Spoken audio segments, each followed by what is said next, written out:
नेहा जल्दी कर दो, आज कितनी देर लगा दी है नाश्ते में। पता है इतनी देर से नाश्ता करूंगा तो दुकान कब खोलूंगा। मेरे मुलाजिम भी अब तक पहुंच चुके होंगे, इसीलिए तुम मुझे आज नाश्ता पैक ही कर दो। वो बात तो ठीक है राहिम, मैं पैक कर देती हूँ, लेकिन आज आप मेरी बात कान खोल कर सुन लें। वापसी पे आते हुए मेरे लिए अपनी दुकान से पतीसा और गुलाब जामुन ज़रूर लेके आइएगा। आपको पता है ना कि मुझे कितने पसंद हैं, आप रोज़ भूल जाते हैं। आज ज़रूर लाइएगा। अच्छा भाई, आज ले आऊंगा, ठीक है, वादा करता हूँ। लेकिन एक काम करना कि रात को 7 बजे मुझे कॉल करके याद दिला देना।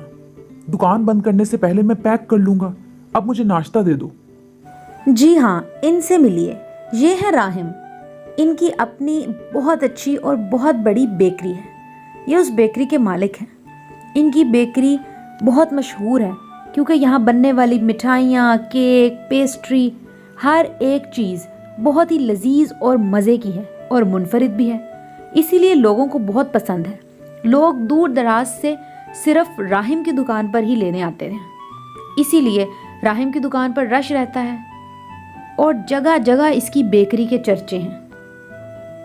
अरसलान, आखिर ऐसे कब तक चलेगा? आप कोई ढंग का काम क्यों नहीं ढूंढते? आपकी बेरोजगारी ने घर का बुरा हाल कर दिया है। राशन बिल्कुल खत्म हो गया है। कल जो थोड़े बहुत दाल चावल पड़े थे वो मैंने आज बना लिए, लेकिन अब रात को खाने के लिए फिर कुछ नहीं है। आप क्यों कोशिश नहीं करते? कोई तो काम ढूंढ लें। आयला, तुम ही बताओ कि अब मैं क्या करूं। मैं इतनी तो कोशिश कर रहा हूं, लेकिन कहीं कोई काम मिलता ही नहीं। मुझे अपनी ही हलवाई की दुकान खोलनी होगी, लेकिन उसके लिए मेरे पास पैसे नहीं हैं। समझ में नहीं आता। अब इन्वेस्टमेंट करने के लिए पैसा भी तो ज़रूरी है ना। सोच रहा था कि मिठाइयाँ बनाकर बेच दिया करूं, छोटा मोटा कोई ढेला ही खोल लूं। अब मुझे लगता है कि मुझे अपने दोस्त राहिम से बात करनी पड़ेगी। हाँ, ये भी ठीक है। राहिम आपके बचपन का दोस्त है, यकीनन आपकी मदद करेगा। उनके तो माशाल्लाह हालात भी बहुत अच्छे हैं। बस आप यही काम करें, उनसे उधार पकड़ लें। राहिम यार, तू तो मेरे बचपन का दोस्त है, तुझसे तो कुछ भी ढका छुपा नहीं है। मेरे हालात तेरे सामने हैं।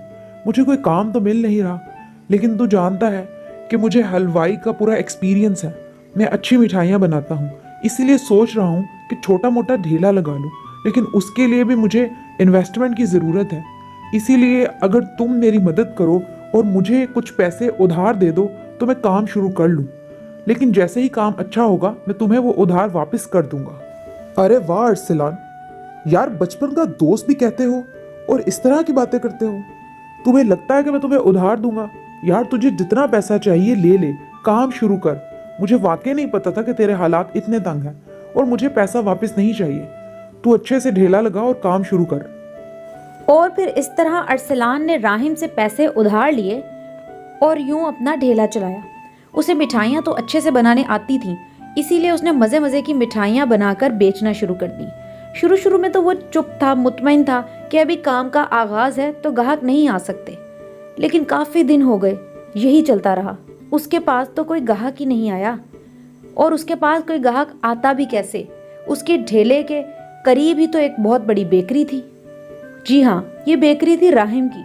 अब राहिम की बेकरी इतनी मशहूर थी कि कोई उसकी बेकरी को छोड़कर कैसे जाकर अरसलान के ढेले से मिठाइयाँ खरीदता। यही वजह थी कि अरसलान का ढेला चला ही नहीं। लेकिन अब अरसलान परेशान होने के अलावा हसद करने लगा और लालच में आ गया। उसे हसद था कि राहिम की दुकान की वजह से उसका काम नहीं चल रहा। ये तो उसने सोचा ही नहीं कि राहिम में तो उसको मसीहा है। लेकिन उसने हसद में आकर, लालच में आकर कोई गलत तरकीब सोचना शुरू कर दी।